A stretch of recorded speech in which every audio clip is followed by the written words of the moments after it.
எல்லாருக்கும் வணக்கம். கதை போமா வித் ஆர்ஜி. வாங்க இன்றைக்கி ஒரு குட்டி கதை கேட்கலாம். ஒரு சிறுவன் ஒரு டெலிஃபோன் பூத்தில் ஒருத்தருக்கு கால் பண்ணி பேசிகிட்ருக்கான். அதை அந்த கடைக்காரர் கேட்டுட்ருக்காரு. அவன் கேட்டுட்ருக்கான், சார் உங்கள் வீட்டில் கார்டனில் புல் வெட்டுற வேலை இருக்குதுல்ல, அது நீங்கள் எனக்கு கொடுக்குறீங்களா அப்படின்னு சொல்லி கேட்டிருக்கான்.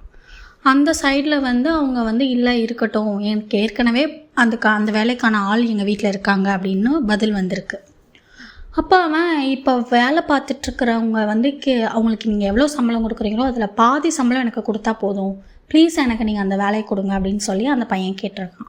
அப்போ கூட அவங்க இல்லை நான் இப்போ வேலை பார்த்துட்ருக்கிறவங்களோட வேலையே எனக்கு ரொம்ப திருப்திகரமாக இருக்குது, அதனால எனக்கு தேவையில்லை அப்படின்னு சொல்லியிருக்காங்க. அப்போ இந்த பையன் சொல்லியிருக்கான், மறுபடியும் நான் எக்ஸ்ட்ராவாக உங்கள் வீட்டையும் க்ளீன் பண்ணி உங்கள் வாசலில் இருக்கிற அந்த ஏரியாவையும் படிகளையும் நான் சுத்தப்படுத்தி தரேன், எனக்கு நீங்கள் அந்த வேலையை கொடுங்க ப்ளீஸ், நீங்கள் பாதி சம்பளம் கொடுத்தா போதும் அப்படின்னு சொல்லி மறுபடியும் கேட்டிருக்கான்.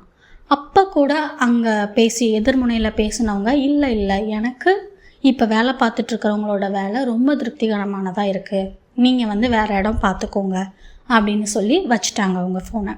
அப்போ இதெல்லாம் கேட்டுட்டு இருந்த அந்த கடைக்காரர் என்னப்பா, நான் வேணால் உனக்கு வேலை தரட்டுமா இங்கே என்னோட இடத்துல அப்படின்னு சொல்லி கேட்டிருக்காரு.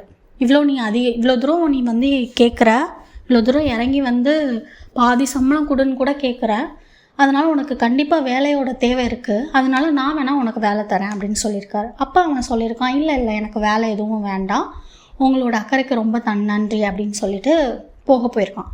அப்போ இரு இவ்வளோ தூரம் ஒருத்தவங்க கிட்ட கெஞ்சிட்டு இருந்த, அதே வேலையை தானே நானும் தரேன்றேன், ஏன் நீ என்கிட்ட வேலை வேண்டான்னு சொல்கிற அப்படின்னு சொல்லி கேட்டிருக்காரு.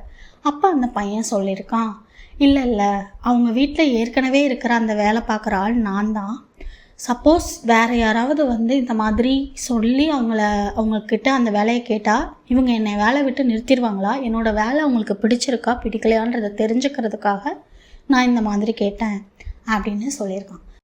ஸோ இந்த கதையிலேருந்து நம்ம என்ன தெரிஞ்சுக்கிறோம் அப்படின்னா, நம்மளோட எந்த வேலையாக இருந்தாலும் சரி, நம்மளோட 100% நம்ம கொடுத்தோம் அப்படின்னா ஸோ அதுக்கான பலன் கண்டிப்பாக கடவுள் கொடுப்பார். ஸோ இந்த கதை உங்களுக்கு பயனுள்ளதாக இருந்திருக்கும்னு நம்புகிறேன். பயனுள்ளதாக இருந்துச்சுன்னா கதை போமா வித் ஆர்ஜி சேனலை லைக் பண்ணுங்கள், ஷேர் பண்ணுங்கள், கமெண்ட் பண்ணுங்கள், கண்டிப்பாக சப்ஸ்கிரைப் பண்ணுங்கள். தேங்க்யூ.